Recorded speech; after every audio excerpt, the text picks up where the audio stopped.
Alhamdulillah, di malam hari ini kita bisa melanjutkan kajian kita, masih membahas tafsir singkat dari juz Amma, dan kita sudah masuk pada ayat ke-9. A'udzubillahi minasyaitonirrajim. Bismillahirrahmanirrahim. Rabbana la tuzigh qulubana ba'da idh hadaitana wa hab lana min ladunka rahmatan innaka antal wahhab. Rabbana innaka jami'un nasi liyaumin la raiba fih innallaha la yukhliful mi'ad. Ma'asyiral muslimin yang dimuliakan Allah Subhanahu wa taala, sedikit kita ulas pada ayat ke-8 tentang doa para ulama yang rasikh dalam ilmu. Rabbana la tuzigh qulubana, ya Tuhan kami, janganlah engkau sesatkan hati-hati kami. Ba'da idh hadaitana wa hab lana min ladunka rahmatan innaka antal wahhab, setelah engkau berikan petunjuk kepada kami dan karuniakan kepada kami dari sisimu rahmat yang luas, sesungguhnya engkau maha pemberi. Dalam ayat ke-7 kemarin kita sudah, atau ke-8 kemarin kita sudah singgung bahwa doa ini adalah doa yang paling banyak dibaca Rasul sallallahu alaihi wasallam dan juga Abu Bakar Siddiq radhiyallahu anhu. Karena doa ini adalah doa keteguhan supaya kita tidak disesatkan oleh Allah Azza wa Jalla. Dan di sini ada dua faedah besar yang disebutkan para ulama pada doa Rabbana la tuzigh qulubana ba'da idh hadaitana. Apa dua perkara ini? Kita diajarkan oleh Allah untuk bertawasul. Di sini ada dua tawassul yang diajarkan. Pertama, tawassul dengan nikmat berupa hidayah dari kalimat idh hadaitana.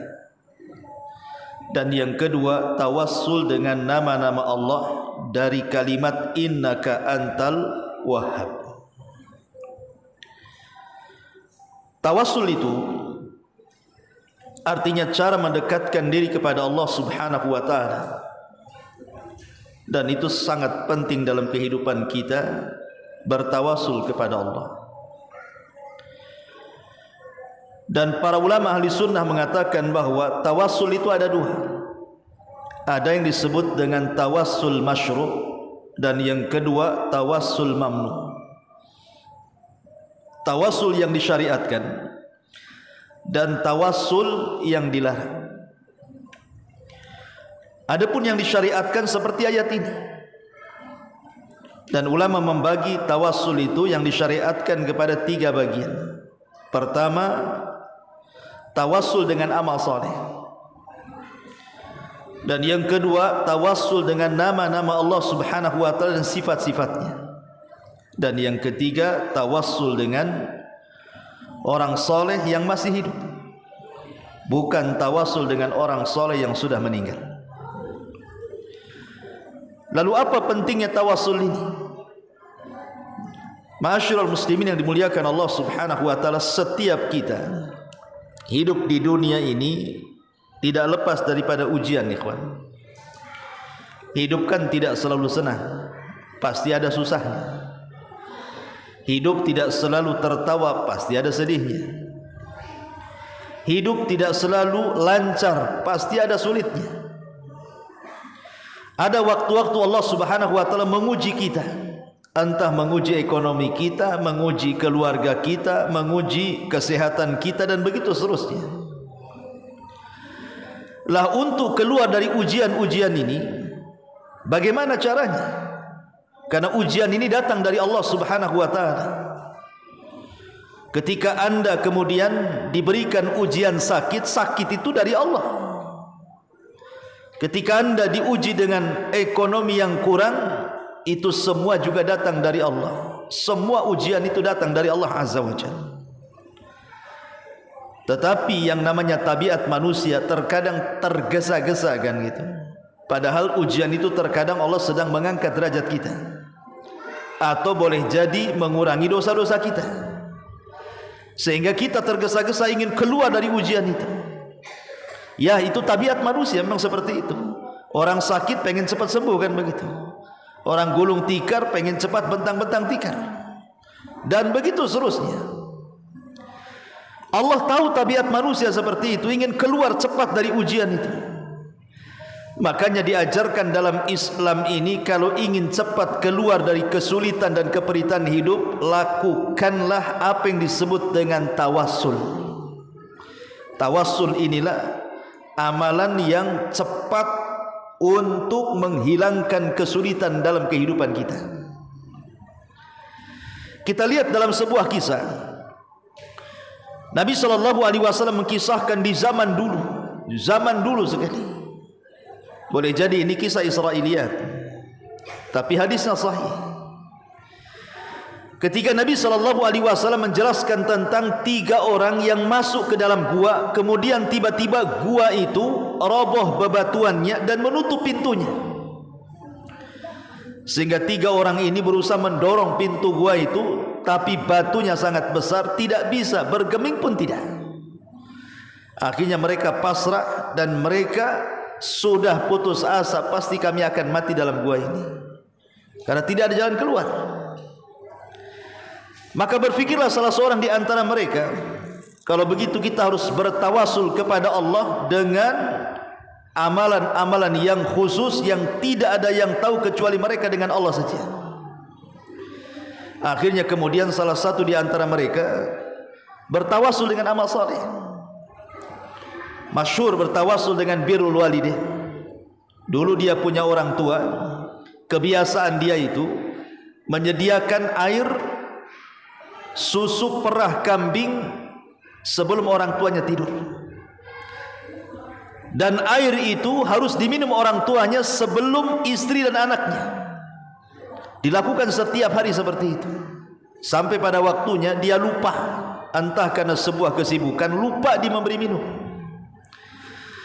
Ketika dia lupa, dia ingat, dia bergegas langsung memerah air susu dari kambingnya, kemudian bergegas pulang ke rumah orang tuanya. Rupanya orang tuanya sudah tidur, sementara anak istrinya pun kelaparan. Tetapi dia tidak mau memberikan air susu itu kepada anak dan istrinya, karena itu jatah orang tuanya. Sebagai kafarahnya karena dia telat ngasih, dia pun berdiri tidak meletakkan air itu di samping orang tuanya. Padahal kan bisa saja diletakkan saja di sampingnya, nanti kalau bangun kan dia tahu. Tapi dia tidak mau. Sebagai kafarah telatnya itu, dia berdiri menunggu orang tuanya bangun. Bayangkan dari Isya sampai subuh baru orang tuanya bangun. Kemudian dia berikan air susu itu kepada orang tuanya, dan dia mengatakan, "Ya Rabb, kalau amalan yang satu ini bernilai pahala di hadapan-Mu, maka aku serahkan amal ini untuk-Mu, tapi tolong bukakan pintu gua itu." Akhirnya tiba-tiba bergeser pula pintu gua itu, tapi tidak bisa keluar. Kemudian yang satunya bertawasul juga dan mengatakan, "Ya Rabb, aku diberikan rizki banyak dulu, sehingga aku diberikan perkebunan," ada yang mengatakan peternakan, "pekerjaku banyak." Ada salah seorang pekerja itu ketika hendak digaji, tiba-tiba dia pergi. Kemudian gajinya aku simpan, kemudian aku belikan seekor kambing yang bunting. Kemudian tiba-tiba dengan berjalannya waktu, kambing itu melahirkan betina dan jantan. Kemudian besar, menikah, kemudian punya anak lagi. Akhirnya kambing yang aku rawat itu sampai 1 lembah. Entah berapa puluh tahun orang ini tiba-tiba datang meminta gajinya sekian puluh tahun yang silam. Maka dia mengatakan ketika datang itu, "Ya fulan, aku kembangkan gajimu menjadi kambing 1 lembah itu. Ambillah 1 lembah kambing itu punyamu," katanya. Dia mengatakan, "Ya fulan, kamu hendak mengejekku. gajiku tidak sebanyak itu. Tetapi majikannya mengatakan, tidak, itu kambingmu semuanya, ambil, aku sedekahkan untuk. Maka dia mengatakan, ya Rabb, kalau menjaga amanah aku ini bagian daripada amal saleh, terimalah, tapi tolong geserkan pintu gua itu. Akhirnya bergeser pintu gua, tapi tidak bisa keluar juga. Sampai yang ketiga ini bertawasul. Dia mengatakan, ya Rabb, dulu aku suka dengan seorang gadis dan dia anak dari pamanku. Aku melamarnya, dia menolakku. Aku meminangnya, dia pun menolakku. Sampai pada waktunya si gadis itu datang kepadaku butuh uang karena kesulitan ekonomi orang tuanya, dan orang tuanya jatuh sakit, ingin dibiayai dengan dana itu. Maka kesempatan aku pun berikan uang itu untuk dipinjamkan dengan syarat dia harus berzina denganku. Karena memang dia cinta dengan wanita itu. Dipinang tak mau. Nah, ini ada kesempatan nih, datang pinjam uang nih. Akhirnya kemudian aku pun meminjamkan uang sebanyak yang ia minta. Ketika kami sudah melepaskan aurat kami dan hanya tinggal berzina saja, tiba-tiba wanita ini mengatakan, ya fulan ittaqillah, wahai fulan bertakwalah kau kepada Allah. Aku pun terperanjat dengan nasihat itu dan aku pun merasakan takut, dan aku mengatakan, inni akhafullah, aku takut kepada Allah. Akhirnya aku katakan kepada wanita itu, ambil uang ini, pergilah kau dari sini. Dia berusaha untuk menjaga kehormatannya, dan dia mengatakan, ya Rabb, kalau memang dengan menjaga kehormatanku aku tidak berzina dengan wanita itu karena takut kepadamu, ini bagian daripada amal saleh, ku serahkan kepadamu, tapi tolong bukakan pintu gua ini. Akhirnya pintu gua betul-betul terbuka, 3 orang ini selamat. Di sini kata para ulama akidah mengatakan, lihat bagaimana dahsyatnya sebuah tawasul. Padahal mereka sudah putus asa itu, matilah mati dalam gua itu. Tapi innallaha ala kulli syai'in qadir. Allah itu atas segala sesuatu mampu. Allah yang menetapkan kehidupan sebagaimana Allah yang menetapkan kematian. Allah yang menurunkan kesulitan sebagaimana juga Allah yang mengeluarkan manusia itu dari kesulitan. Maka bertawasul ini penting. Dari sini kata Nabi SAW, la tahkiranna minal ma'rufi syai'an. Jangan remehkan sekecil apapun kebaikan. Boleh jadi yang kecil itu bisa digunakan tawasul oleh kita. Jadi ketika antum sakit parah, tidak bisa keluar dari sakit ini, sudah berusaha rumah sakit sana, rumah sakit sini, dokter pun sudah angkat tangan, tidak mampu untuk mengobati antum. Cobalah ingat-ingat, ada enggak amal soleh yang antum pernah lakukan? Ingat-ingat tuh. Boleh jadi antum pernah sedekah, boleh jadi antum pernah qiyamul lail sendirian, tidak ada yang tahu kecuali antum dengan Allah. Boleh jadi antum pernah membuang sesuatu yang menyakiti manusia dan itu pahala bagi antum. Di saat itulah kita butuh dengan Allah. Katakan, ya Rabb, dulu malam-malam aku pernah qiyamul lail di Masjid Nidaul Ilmi, enggak ada orang, enggak ada, hanya aku dengan engkau saja. Kalau memang malam itu sebuah amal solehku, ya Rabb, aku sedang sakit, tolong sembuhkan penyakitku. Ah, begitu maksudnya. Ya. Lah dalam ayat ini Allah ajarkan tawasul. Rabbana la tuzigh qulubana. Ya Tuhan kami, janganlah engkau sesatkan kami. Ba'da idh hadaitana. Setelah engkau berikan hidayah kepada kami. Di sini Allah ajarkan tawasul dengan cara apa? Mensyukuri nikmat hidayah. Nikmat hidayah sehingga kita bisa di atas sunnah, di atas Islam, di atas amal saleh, bisa beribadah. Tawasul dengan hidayah. Kemudian wahab lana min ladunka rahmatan innaka antal wahhab. Ini tawasul dengan cara lain. Innaka antal wahhab artinya tawasul dengan nama dan sifat-sifat Allah Subhanahu wa taala. Bertawasul dengan nama dan sifat bagi Allah Subhanahu wa taala. Kemudian Allah mengatakan, Rabbana la tuzin Rabbana innaka jami'un nasi liyaumi la raiba fi. Ya Rabb kami, engkaulah yang mengumpulkan manusia pada hari yang tidak ada keraguan padanya. Innallaha la yukhliful mi'ad. Sungguh Allah tidak mungkin menyelisih janjinya. Dua-dua ini dibacakan oleh orang-orang yang rasikh. Ada juga yang mengatakan bahwa doa ini umum, siapapun boleh berdoa dengan doa ini. Dan doa ini sangat dianjurkan sekali, karena ini sifat orang yang beriman. Pertama, sifat orang yang beriman pada doa yang ketujuhnya, meminta kepada Allah agar ditetapkan di atas hidayah dan dijauhkan dari kesesatan. Kemudian doa yang kedua, yakin bahwa ketika mereka menetap di atas hidayah atau istiqamah di atas hidayah itu, bahwa Allah Subhanahu wa taala akan mengumpulkan mereka semua pada hari kiamat, dan Allah akan berikan balasan terbaik kepada mereka, dan mereka yakin bahwa balasan Allah tidak mungkin meleset. Manusia kalau berjanji, ikhwan, bisa saja janji itu tidak ditepati. Boleh jadi mungkin dia lupa dengan janji yang pernah dijanjikan kepada manusia sehingga tidak ditepati, atau dia lemah untuk memberikan janjinya, atau mungkin juga ingkar. Tetapi Allah Subhanahu wa taala kalau sudah membuat janji dengan manusia, innallaha la yukhliful mi'ad, Allah itu tidak mungkin menyelisih janjinya. Lah salah satu janji yang Allah berikan adalah Allah kelak akan mengumpulkan manusia di hari yang tidak ada diragukan padanya, dan orang-orang yang beriman akan diberikan janjinya. Seperti apa janji Allah kepada orang-orang yang beriman?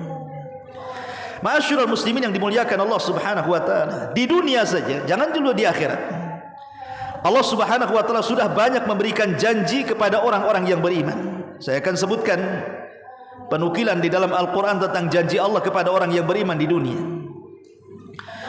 Allah Subhanahu wa taala menyebutkan dalam surah Al-Mu'minun ayat yang pertama, qad aflahal mu'minun, sungguh beruntung orang-orang yang beriman. Di sini Allah janjikan di dunia keberuntungan bagi orang-orang yang beriman.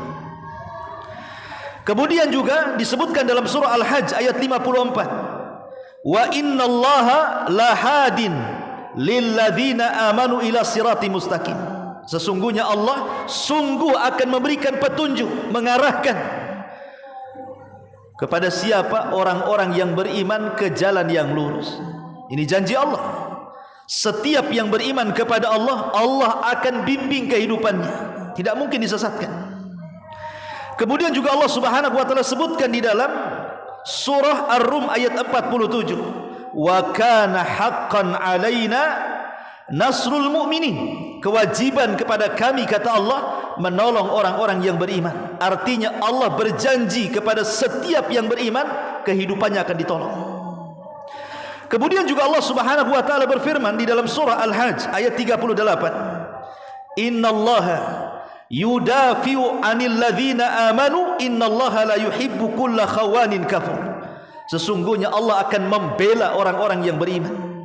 Lihat janji Allah kepada orang yang beriman, Allah akan bela dalam kehidupannya.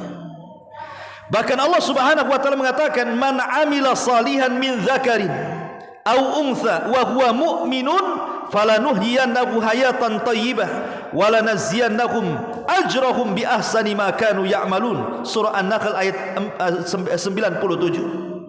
Barang siapa yang beramal saleh, baik dia laki-laki atau perempuan, dan dia beriman, kami akan berikan kehidupan yang baik untuk dia di dunia, dan kami akan balas pahala mereka di akhirat dengan sebaik-baik balasan terhadap apa yang mereka lakukan. Lihat di sini janji Allah kepada orang beriman, Allah akan berikan kehidupan yang layak di dunia dan pahala besar di akhirat. Bahkan lebih daripada itu, Allah mengatakan, wa'adallahu alladhina amanu minkum wa 'amilus shalihat sayastakhlifannahum fil ardi. Allah janji kepada orang-orang yang beriman di antara kalian dan beramal saleh, Allah akan berikan kedudukan kalian di dunia. Dan banyak lagi dalam Al-Quran. Lihat, Allah akan menolong kita orang-orang yang beriman, Allah akan membela kita orang-orang yang beriman, Allah akan memberikan kehidupan yang layak bagi kita orang-orang yang beriman. Bahkan Allah berikan kepemimpinan. Pertanyaan pun muncul, Ustaz, rasanya saya sudah beriman, rasanya saya sudah beriman, katanya Allah akan menolong. Betul enggak orang Islam itu ditolong di dunia? Buktinya orang kafir menang secara ekonomi. Mana pertolongan itu? Ustaz, katanya orang yang beriman itu diberikan kehidupan yang layak di dunia. Saya loh sudah usaha banting tulang, kaki di atas, kepala di bawah, keringat bercucuran, siang malam tetap saja susah, miskin, banyak utang lagi. Kan itu ya. Ustaz katanya orang yang beriman itu akan ditolong. Hari-hari saya disakiti orang, dizalimi orang, tak ada pun pertolongan datang. Mana janji itu? Kalau ada orang mengatakan seperti itu, maka jawab, kenapa pertolongan itu tidak sampai kepada anda? Kan anda katakan rasanya saya sudah beriman. Berarti iman yang anda miliki itu baru rasa. Baru rasa saja, belum betul-betul beriman. Kayak antum makan Indomie rasa ayam, ayamnya nggak ada, rasanya saja. Kan mana ayamnya? Rasanya. Rasa ayam, rasa sapi, mana sapinya? Kan rasanya. Berarti belum makan ayam, belum makan sapi, baru rasanya. Kalau beriman itu baru rasa, tidak mungkin pertolongan Allah itu sampai. Iman itu jangan dirasa-rasa, iman itu diamalkan, dibenarkan dalam hati, diucapkan lewat lisan, baru dipraktekkan dalam sebuah perbuatan. Itu disebut iman. Kalau baru rasa-rasa saja, rasanya saja, yang nggak akan sampai pertolongan itu. Tetapi ingat bahwa kalau orang betul-betul sudah beriman kepada Allah, di dunia saja Allah katakan, walau anna ahlal qura amanu wattaqau lafatahna alaihim barakatim minas sama'i wal ardh. Kalaulah penduduk negeri ini mau beriman dan bertakwa, jangan perorangan, satu negeri Allah akan timpakan berkahnya dari langit, dari bumi. Tapi karena mereka berdusta, Allah azablah mereka. Ini janji-janji Allah ya, di dunia itu luar biasa kepada orang-orang yang beriman. Belum janji Allah subhanahu wa ta'ala saat sakaratul maut, Allah berikan kesenangan kepada orang-orang yang beriman yang tidak diberikan kepada orang-orang kafir. Apa itu kesenangannya? Allah mudahkan saat kematiannya. Allah mudahkan saat kematiannya, ikhwan. Bahkan Nabi SAW pernah suatu ketika lewat seorang jenazah. Apa kata Nabi SAW? Al-mustarih wal mustarahu minhu. Jenazah ini bisa saja dia beristirahat dari kepenatan, atau orang lain beristirahat dari dia. Kata Nabi, jenazah ini cuma ada dua kemungkinan, dia beristirahat atau orang lain beristirahat dari dia. Adapun seorang mukmin, kata Rasulullah, maka dia mustarih min nasabid dunya wa adahu. Adapun kematian seorang mukmin berarti dia beristirahat dari kepenatan dunia dan dari hal-hal yang menyakiti selama di dunia. Orang yang beriman itu kalau mati betul-betul beristirahat. Persis seperti ucapan manusia, ayo kita antarkan jenazah ini ke tempat peristirahatan yang terakhir. Ini ucapan hanya layak diberikan kepada orang yang beriman. Tapi kalau orang kafir, kita katakan ayo kita antar jenazahnya ke tempat peristirahatan yang terakhir, kalimat ini bukan hanya salah tapi keliru. Salah dengan keliru kurang lebih lah ya. Kenapa? Orang kafir itu bukan untuk beristirahat, dia harus mempertanggungjawabkan semua perbuatan dia di dunia. Karena dunia ini mazra'atul lil akhirah, dia tempat bercocok tanam kita untuk akhirat. Kalau kita menanam kebaikan, Anda akan tuai kebaikan. Kalau kita tanam keburukan, jangan harap menuai kebaikan. Tetapi kalau seorang mukmin betul-betul kalimat itu benar, karena Rasul yang mengatakan bahwa seorang mukmin itu ketika mati mustarih, dia tenang, dia betul-betul tenang. Semua kepenatan dunia sudah tidak ada lagi bagi dia. Semua hal-hal yang menyakiti dia, dari hasadnya orang, zalimnya orang, menyakitinya orang, cacian, makian, hinaan dan begitu seterusnya, sudah tidak ada lagi. Betul-betul dia istirahat. Makanya ada kata Nabi, nanti di akhir zaman ada orang yang lewat di kuburan, dia mengatakan, ya laitani akunu makana, duhai kiranya aku yang mati bukan dia, katanya. Kenapa? Karena ada orang yang mengakhiri hidupnya tidak tahan dengan kehidupan dunia. Ada orang yang bunuh diri gara-gara faktor ekonomi. Ada satu keluarga itu dia meracuni dirinya, anak-anaknya diracun, semua diracun. Kemudian nulis surat. Isi suratnya apa? Mudah-mudahan dengan kematian ini aku istirahat, katanya. Kan banyak orang seperti itu mengakhiri hidupnya karena tidak tahan dengan kehidupan dunia, kan? Kalau seorang mukmin katakan ya, memang dia beristirahat. Tapi kalau orang fajir, orang fasik, orang kafir, orang munafik, ini bukan beristirahat. Anda sedang bunuh diri namanya. Anda kira setelah kehidupan, setelah kematian itu akan tenang? Tidak, justru hal yang berat akan menghadapi Anda. Tapi bagi seorang mukmin betul-betul diberhentikan oleh Allah dari kepenatan dunia dan azab yang Allah timpakan selama di dunia. Tetapi selain yang beriman, adapun hamba fajir, kata Rasul, hamba fajir itu bukan mustarih, tapi mustarih minhul ibad wal bilad.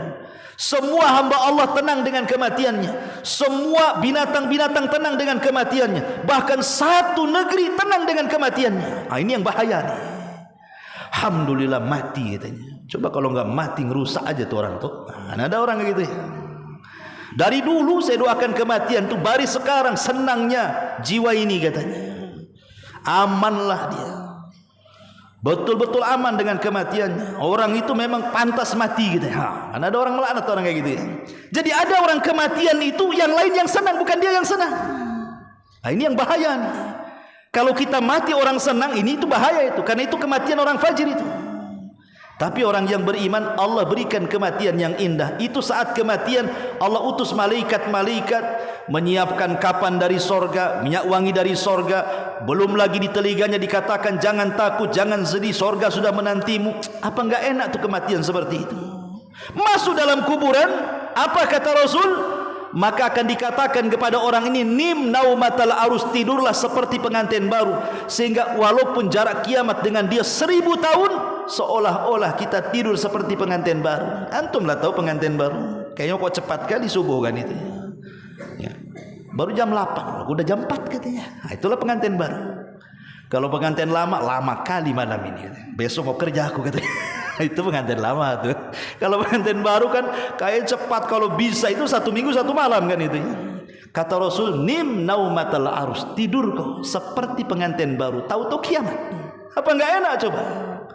Sehingga tidurnya orang-orang yang beriman di kuburan itu tidak melalui proses zaman. Walaupun 1000 tahun baru dikiamatkan, seolah-olah baru tidur kemudian bangun. Nikmat apa lagi coba yang diberikan oleh Allah kepada orang-orang yang beriman dalam kuburan? Belum pula di padang mahsyar, belum saat memberikan hisab, belum lagi timbangan, belum titian, belum lagi di hadapan mereka sorga yang Rasul katakan, a'dadtu li ibadis salihin ma la ainun ra'at wa la udhunun sami'at wa la khatara ala qalbi basar. Nikmatnya tidak dilihat mata, tidak didengar telinga, terlintas pun tidak.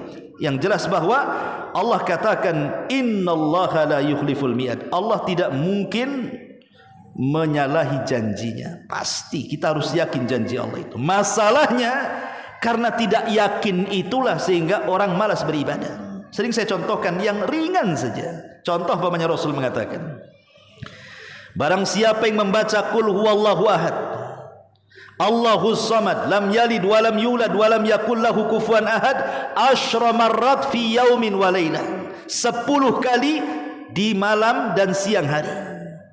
Mungkin antum baca pagi 3 kali, siang 3 kali, sore 3 kali, malam 1 kali. 10 lah antum baca qul huwallahu itu.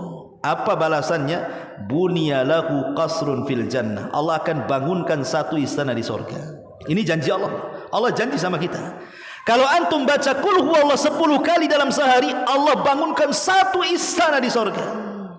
Jelas janji Allah. Tetapi kadang-kadang orang tidak yakin dengan janji ini. Bukti tidak yakin, tidak ada yang mengamalkan hadis ini.